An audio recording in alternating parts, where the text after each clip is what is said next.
not just something we show up to do once.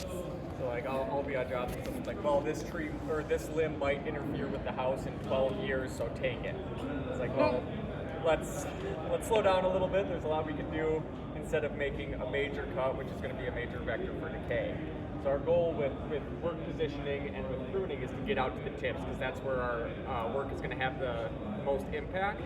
So we've got a little demo about just kind of the different impact that different locations of cut are going to have. So if I could have a volunteer to come and throw on some safety glasses, come on up. Safety glasses are hiding underneath the platform so nobody steps on them. I got it. Oh, yep, there we go. Alright, so on this limb, you can see we have throw weights of different size. We want to demonstrate where our cuts are going to make the most impact. So let's say this is a branch growing over a client's roof.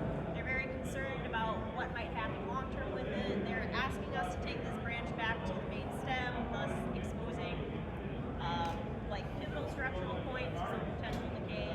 So some things that we can do are make cuts that will not damage the tree, but still accomplish the objective by taking the smallest amount of living tissue possible. So Do you want to clip your fingernails, or do you want to cut off your hand so you don't have to deal with it again? Yeah. If you wouldn't mind, why don't you come on in here, try to take off.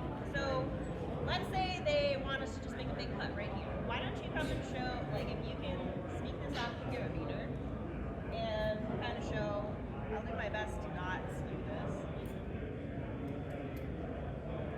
So really makes almost zero impact at all for me holding this branch back here. You want to come throw that back on, and then try our 14 out, halfway out.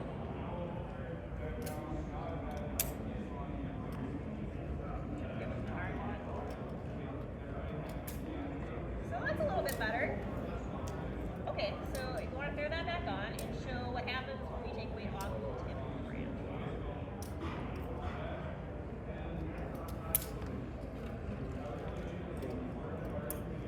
Way better. So that's why it's important to take weight off of the tips versus making big cuts back at the main stem. Thank you very much. Yeah, go for it.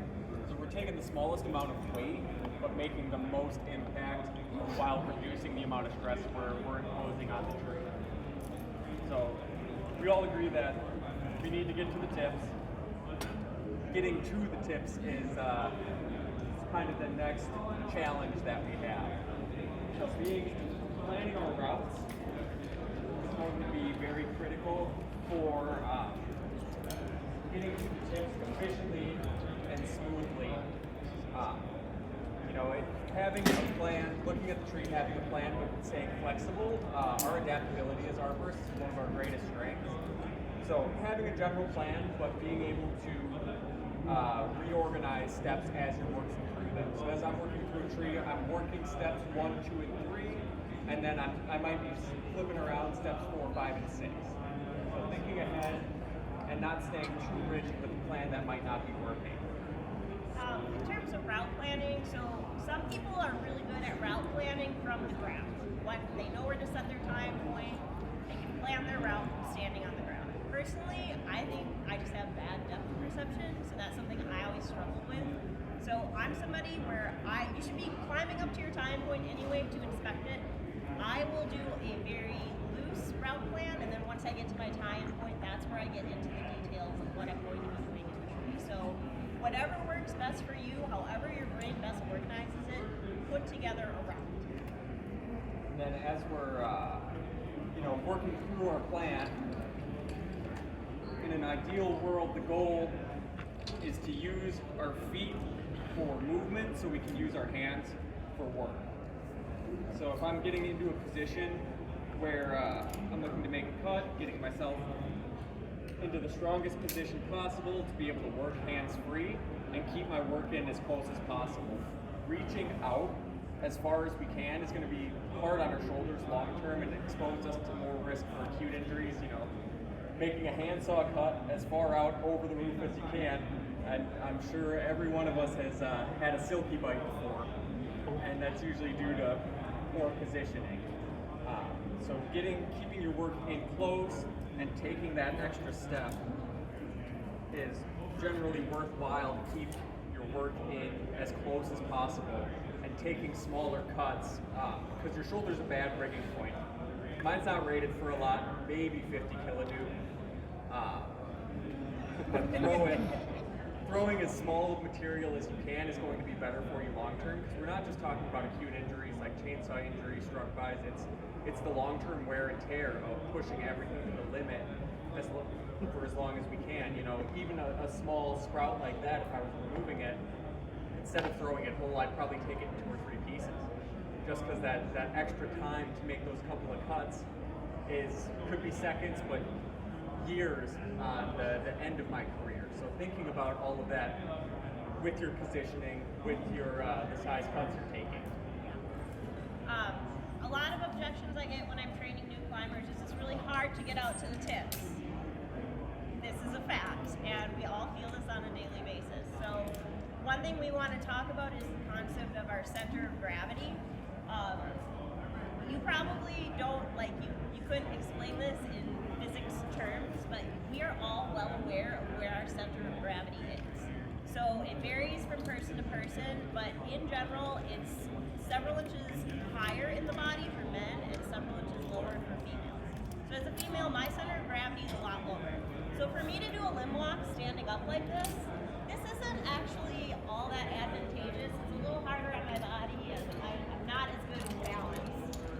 Whereas if I'm doing a limb walk, keeping in mind where my center of gravity is and staying lower, this is going to work much better for me. And it's going to help me comfortably get out to those tips. Another concept and principle we talk about a lot is keeping your weight in your rope. And I think we're really good at describing that when we're out in a position, but keeping your weight in your rope as you're moving through the canopy is a little harder to describe. So staying and using our rope as a tool rather than ending up, getting onto a limb and then standing up and introducing slack into your system. Keeping that weight in your rope through your entire body as much as possible. It's like, if the tips are our office where we're actually going to be doing our work, you're not going to drive to work and then put your seatbelt on in the parking lot. You need to think about your work positioning all the way through your climb to keep yourself in the most advantageous position through the entire experience of getting out to the tips.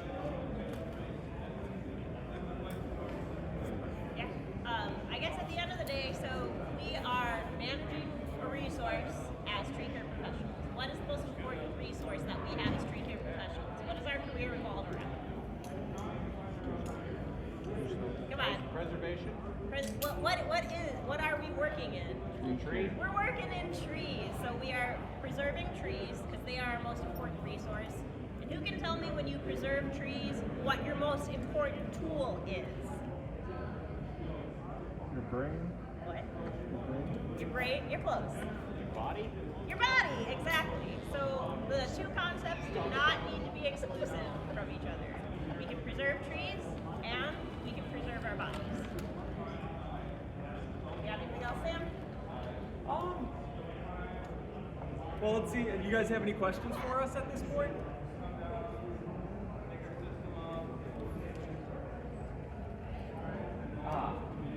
So as we're talking work positioning, so being another thing we should talk about as in terms of preventing acute injury is reducing our swing potential and reducing our exposure. So not everything has to necessarily be a redirect. If I'm in this position, my tie-in point's over there, I've got a clear swing path through the tree, which is going to be a much longer if I were to come off. If I get myself into a position where I've got something in the way, if I were to pitch off of this, I'd be caught right here. So reducing our exposure as much as we can. We still do have to move through the tree, but just being aware of reducing exposure as much as possible. Yeah, there's also this concept of how many of you have ever started, you nailed your swing, you were about to start the limb walk, and you're like, oh, this just something doesn't feel good. And all you had to do, body on the opposite side of the limb to get a better angle. So some of that, just like I was talking about, we're all aware of what our center of gravity is, whether or not we could accurately explain that, but some of that is just knowing, sometimes it means pivoting, it means shifting that center of gravity so it's always at the most optimal angle to your tie. In general, not keeping your hips directly at your tie-in point, but having your hips generally towards your tie-in point. If I am turned all the way out over here, I'm in a nowhere near as strong of a position. Whereas if I've got my hips facing back towards the tree, I've got a lot more control over my position, which is going to allow me to make those better cuts and make smaller, closer cuts. The other thing is our lanyard use. If you find yourself holding on to the tree as you're trying to do something, in general, that's where your lanyard should go. Our brains are really good at figuring out what we need to do to stay in a position. It's like throwing a ball. You don't think about the arc when you're throwing a ball to someone, you just throw the ball to them. If you're wanting to grab on here, that's probably where your lanyard should be to give you a good, strong position.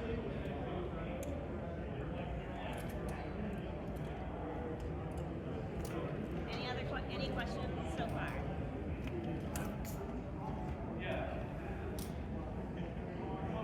You guys are a quiet bunch. Anything else you want to hear us jabber on about? I want to know what a center that is intends to slack by itself. That's really nice. This is a Spider Jack 3. I enjoy climbing on it a lot. Yeah, that's what. But yeah, moving rope versus stationary rope, they're both super valid techniques that we apply to different scenarios for different reasons. So when getting out onto the tips on trees with really low or really low angles, low tie-in points, how do you recommend working on those things that you would generally use a lift for, maybe? So the question was really low flat rope angles, and we've got a lot of silver maples where we are, they're like a vase. A lot of the times I'll either use two ropes to leapfrog redirects or getting out to the tips, because as you carry out your momentum, it's a lot easier to get somewhere rather than stopping and working. If you can carry your momentum to the tips and set a second system, or use the tail of your rope to do a dragon tail, you can come back in under a lot of control and keep yourself in a good position as you're working back from that tip.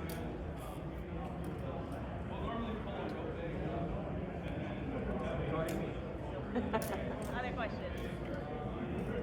If I'm getting out to a tip here, I can use the tail of my rope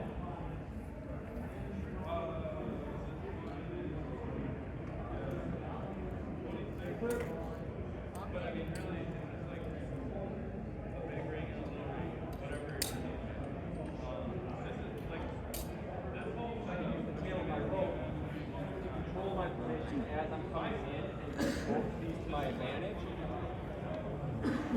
As I'm working back, even into working on other angles or other limbs, so I can work this with a really strong position rather than working all the way out this limb, climbing all the way back in, working all the way out that limb, climbing all the way back in. I'll do a lot of this in flatter trees, and it gives me that secondary tie-in point to allow me to pivot all the way across and work this whole section with a really strong position, using my ropes to my advantage. Another big thing when I'm training new climbers is, I don't know, it might be eye-opening to some of you, and some of you might be like, of course I know that, but we have 2 sets of D-rings on our saddles. So me being a female with my lower center of gravity, when I put my lanyard on, it's always my lower D-rings, with very, very few exceptions. Once in a while when I'm doing spar work, it makes sense to have it on my upper D-rings. But if you are doing tip work and trying to get optimal work positioning, and you're really struggling with feeling like your lanyard is upper D rings. And an important thing to note too is when we're setting up our lanyard, it's either upper D to upper D, lower D to lower D, or back to your bridge. You can't mix and match. That goes against all of our harness manufacturer specifications. So I'm on my upper D rings now. I can't go from upper D ring to lower D ring because if you were to be hanging in your lanyard, that would put you in a bad suspension point.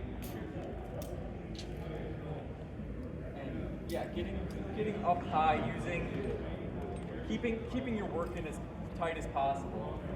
Making a cut all the way up here is going to be a lot more difficult than getting into a nice good position, keeping my work in nice and close, and keeping good control over it.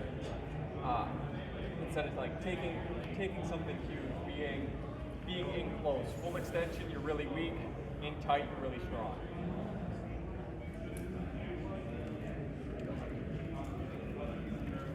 Man, we talked way too fast. Well, we got about 9 minutes. Any other questions?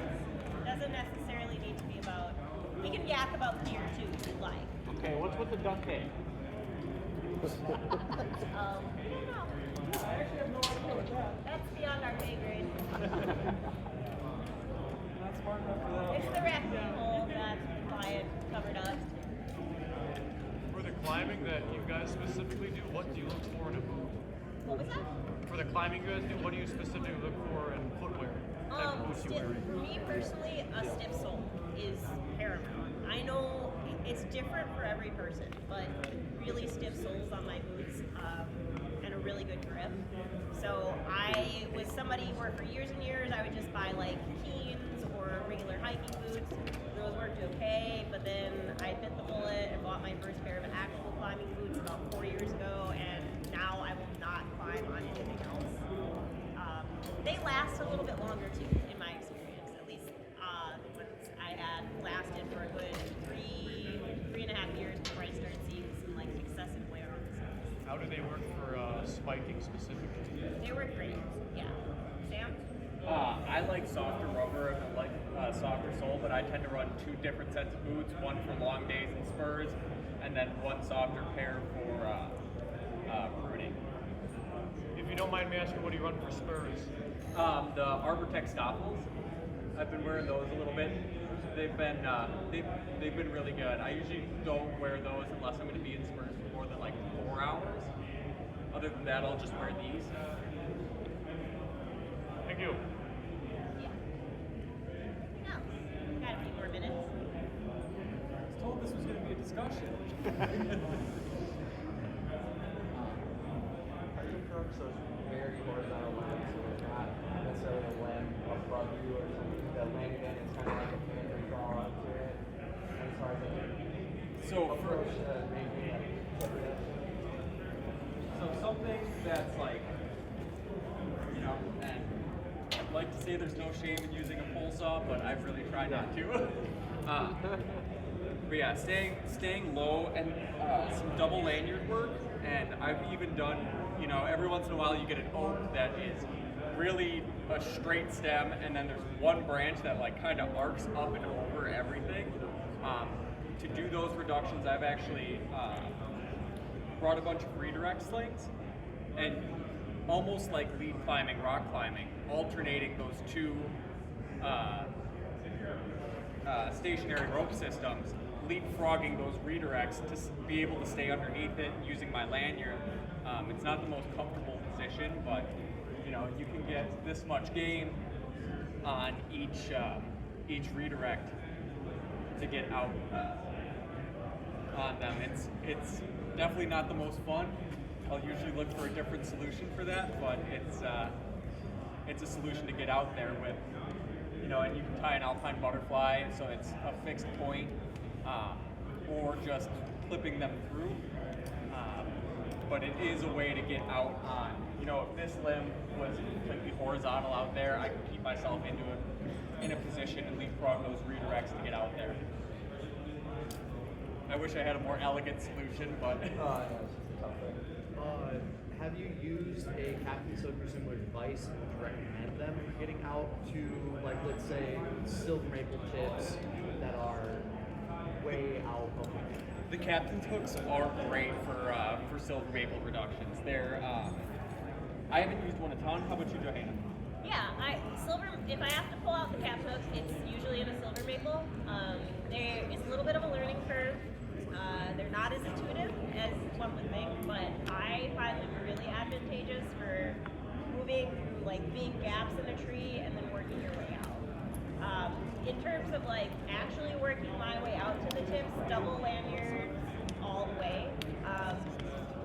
Keeping webbing straps on your saddle. If you don't just keep like a couple of nice webbing straps on your saddle, like I encourage you, they're not expensive. They're one of the most inexpensive things that you and versatile pieces of equipment that you can use. So let's say you're on a limb without a lot of like natural handholds or natural places to put your feet. The bark's really slippery.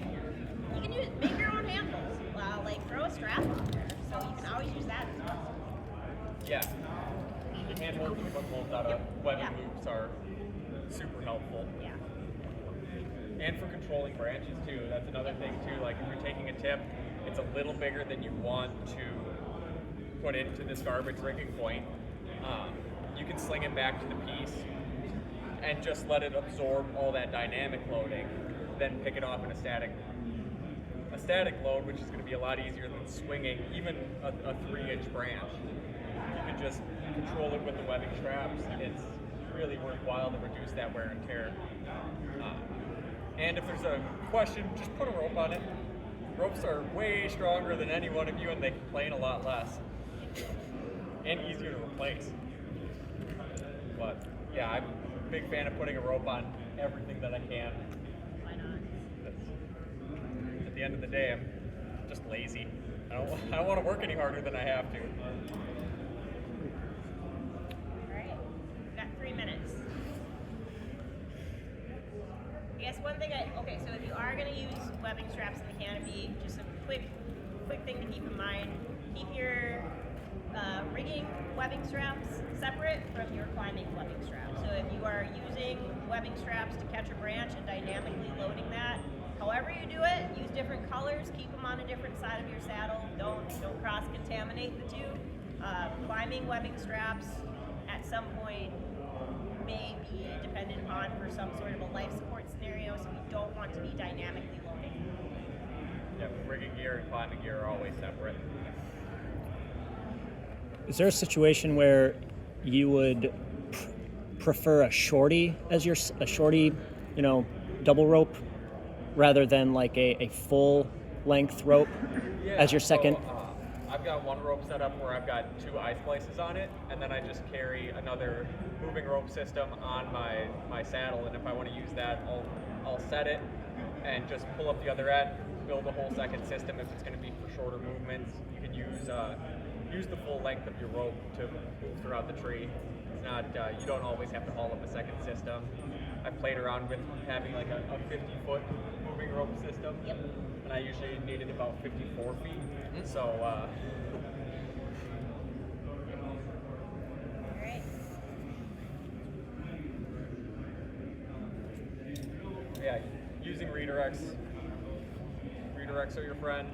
Moving rope or stationary rope. You can do natural redirects with both. You can do all kinds of fun different redirects, but putting yourself into good positions and loading the tree in a more advantageous way using redirects is really, really helpful to get out to those tips and keep that working close so we're not working at full extension.